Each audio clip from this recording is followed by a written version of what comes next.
अस्सलाम वालेकुम, welcome to my YouTube channel botany with Iftikhar Ali. जैसे कि हमने पिछले क्लास में कार्बोहाइड्रेट की क्लासिफिकेशन में से मोनोसेक्राइड जो है पढ़ा था। आज हम पढ़ेंगे ओलिगोसेक्राइड या डाइसेक्राइड। सही है, तो ओलिगोसेक्राइड या डाइसेक्राइड। तो सबसे पहले हम थोड़ा सा ओलिगोसेक्राइड को मैं आपको बता दूं ओलिगोसेक्राइड के बारे में कि जो ओलिगोसेक्राइड होता है वो 2 to 10 मोनोमर ग्लूकोज यूनिट से बनता है। अब इसके दो एग्जांपल हैं, हमने पीछे पढ़े हुए हैं। रेफिनोज है इसका एक एग्जांपल, सही है, और एक है रेफिनोज हमारे पास। ये बहुत सारे रेफिनोज आपस में जुड़ेंगे तो ये ओलिगोसेक्राइड में आते हैं। और जो डायासेक्राइड है वो भी हम इसी में पढ़ते हैं। अब डायासेक्राइड में क्या होता है कि यहाँ पे जो मालिक्यूल होगा वो 2 शुगर मालिक्यूल से बना होगा। कितने शुगर मालिक्यूल से बना होगा? 2। और उसके बाद ये लेस एंड स्वीट टेस्ट होते हैं।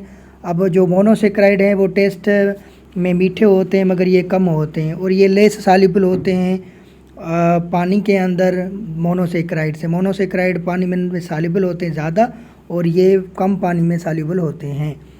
तो अगर इनकी जनरल फार्मूला की बात की जाए तो इसका जनरल फार्मूला होता है C12H22O। इधर 11 लिखा हुआ है मगर इधर जो है हमारे पास 12 होना चाहिए। सही है, तो अब हम आएंगे कि भाई हाँ 11 इस हिसाब से लिखा गया है क्योंकि सम टाइम ये 5 रिंग मेंबर्ड होते हैं या सम टाइम 6 रिंग मेंबर्ड होते हैं। जो डाइसेक्राइड होते हैं ये 5 रिंग मेंबर्ड होंगे या 6 रिंग मेंबर्ड हो सकते हैं हमारे पास। सही है, तो अब डाइसेक्राइड को हम आगे पढ़ें कि डाइसेक्राइड को आगे डिवाइड किया गया है रिड्यूसिंग और नॉन रिड्यूसिंग शुगर्स में। रिड्यूसिंग और नॉन रिड्यूसिंग शुगर में। अब याद रखें रिड्यूसिंग शुगर और नॉन रिड्यूसिंग शुगर में क्या फ़र्क है। अब कार्बोहाइड्रेट में कैपेबिलिटी हो ऑक्सीडाइज की या रिडक्शन की, तो ये हमारे पास ऐसे सब्सटेंस कहलाए जाते हैं, रिड्यूसिंग शुगर कहलाई जाती हैं। मतलब कि जिनके पास आगे अल्डिहाइड ग्रुप या फंक्शनल ग्रुप फ्री हो तो वो हमारे पास जो होगी रिड्यूसिंग शुगर होगी, और जिसकी आखिर वाले या लास्ट वाले यूनिट में हमारे पास जो है अल्डिहाइड ग्रुप या कीटोन ग्रुप फ्री ना हो या कोई भी फंक्शनल ग्रुप फ्री ना हो तो हमारे पास नॉन रिड्यूसिंग शुगर कहलाई जाएगी। तो याद रखें, अब सपोज़ करो इधर अगर हमारे पास एक मालिक्यूल ग्लूकोज का है और दूसरा मालिक्यूल इधर फ्रक्टोज का है। एक ग्लूकोज का मालिक्यूल है और दूसरा फ्रक्टोज का मालिक्यूल है, तो इसके आगे कोई फंक्शनल ग्रुप फ्री नहीं होगा। मैं आगे जाके आपको बताऊंगा उधर। और दोनों मालिक्यूल ग्लूकोज के हैं तो फिर उधर आगे फंक्शनल ग्रुप होगा, उधर हम कोई तीसरा मालिक्यूल अटैच करवा सकते हैं या उनको हाइड्रोलाइज करवा सकते हैं। All monosaccharides to have 3 types of disaccharide, maltose, lactose. ये रिड्यूसिंग शुगर हैं दोनों, माल्टोज और लैक्टोज।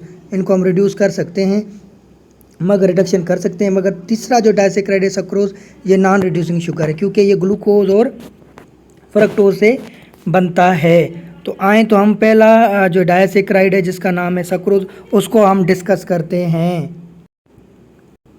ओके, अब पहला जो हमारे पास डाइसेक्राइड है उसका नाम है सक्रोज। तो सक्रोज 2 चीज़ों से बनता है, अल्फ़ा ग्लूकोज और बीटा फ्रक्टोज से। अल्फ़ा ग्लूकोज और बीटा फ्रक्टोज से। तो अगर फ्रक्टोज के पीछे आपने स्ट्रक्चर देखी थी तो ये इधर से थी, मगर जो बीटा है तो इधर ये लेफ्ट साइड होगा।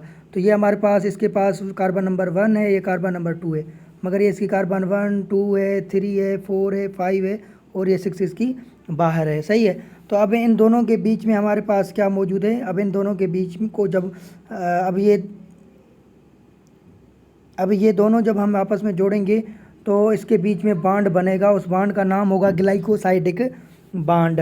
तो इसमें अल्फ़ा 1 बीटा 2 ग्लाइकोसाइडिक बांड। क्यों?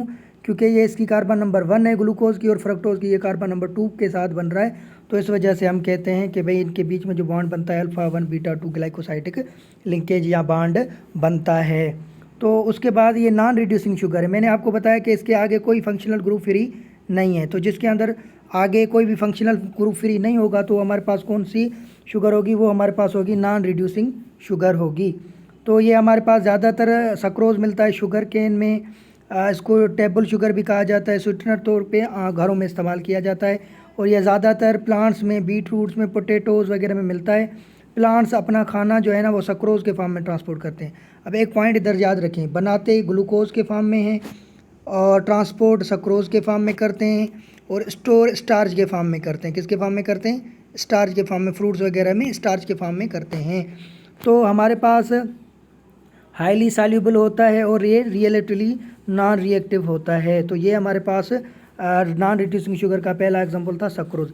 इधर आप देख सकते हैं इसकी स्ट्रक्चर पे, ये ग्लूकोज की स्ट्रक्चर है और ये फ्रक्टोज की स्ट्रक्चर है, बीटा फ्रक्टोज है, ये अल्फ़ा ग्लूकोज है। तो ये पीछे हम पढ़ चुके हैं। तो अब हम आते हैं दूसरे डाइसेक्राइड की तरफ जो रिड्यूसिंग शुगर है, तो उसका नाम है हमारे पास माल्टोज। तो माल्टोज को जब हम पढ़ेंगे कि माल्टोज जो है वो अल्फ़ा ग्लूकोज और अल्फ़ा ग्लूकोज से बनता है। इसके बीच में अल्फ़ा 1,4 ग्लाइकोसाइडिक बॉन्डेज है। अब बॉन्डिंग है या लिंकेज है। अब देखोगे कि ये भी अल्फ़ा ग्लूकोज है, ये भी अल्फ़ा ग्लूकोज है, मगर ये इसकी 1 है कार्बन नंबर, है इसकी कार्बन नंबर 4 है। तो इसके बीच में जो बॉन्ड बन रहा है, इस वजह से हम अल्फ़ा 1,4 का ग्लाइकोसाइडिक लिंकेज कह रहे हैं। अब ये रिड्यूसिंग शुगर है क्योंकि इसके आगे ये अल्डिहाइड ग्रुप या फंक्शनल ग्रुप इसके आगे फ्री है। तो इसको कॉमनली माल्टोज या माल्ट शुगर भी कहा जाता है। ये हमारे पास सीड जर्मिनेशन फ्रूट्स वगैरह में मिलती है या जर्मिनेटिंग सीड्स में मिलती है। तो अगर हम तीसरे की बात करें लैक्टोज़ की, तो लैक्टोज़ की अगर हम बात करें तो लैक्टोज़ भी हमारे पास बीटा ग्लूकोज और बीटा ग्लूकोज से बनता है और इसके बीच में बीटा 1,4 ग्लाइकोसाइडिक बॉन्ड है। अब इन तीनों के बीच में जो फ़र्क है वो बॉन्डिंग का भी है। तो यहाँ पे ये 1 है बीटा ग्लूकोज की, ये कार्बन नंबर इसकी 4 है। तो इसके बीच में जो है वो बॉन्ड बन रहा है और ये रिड्यूसिंग शुगर है क्योंकि इसके आगे एल्डिहाइड ग्रुप मौजूद है या फंक्शनल ग्रुप मौजूद है। कोई भी तीसरा मॉलिक्यूल इसके साथ हम अटैच कर सकते हैं, तीसरा ग्लूकोज मॉलिक्यूल अटैच कर सकते हैं। इसको मिल्क शुगर भी कहा जाता है क्योंकि ये डेयरी प्रोडक्ट्स या डेयरी प्रोडक्ट्स से हमें मिलती है और ये ज़्यादातर मिल्क में से मिलती है जो लैक्टोज़ है। तो ये हमारे पास 3 एग्जाम्पल हैं जो हैं डाइसेक्राइड के। तो यहीं पे हमारा दूसरा लेक्चर ख़त्म हुआ। मिलते हैं अगले लेक्चर में, तब तक मुझे इजाज़त दें। अल्लाह हाफिज़। हमारे चैनल को लाइक और सब्सक्राइब करें।